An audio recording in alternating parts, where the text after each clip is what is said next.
Hello, in front of me I've got OMODA 9. In this video I'll show you how to enter and manage Android Auto or Apple CarPlay.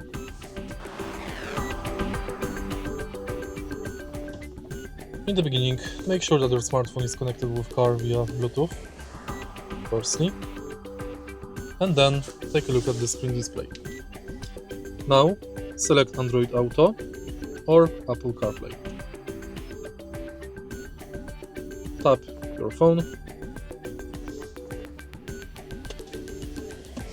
Now, unlock your phone. Tap Connect.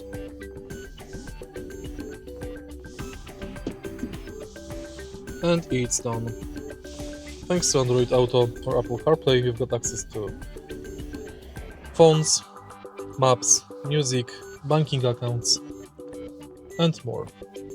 If you find this video helpful, please leave a like, comment, and subscribe.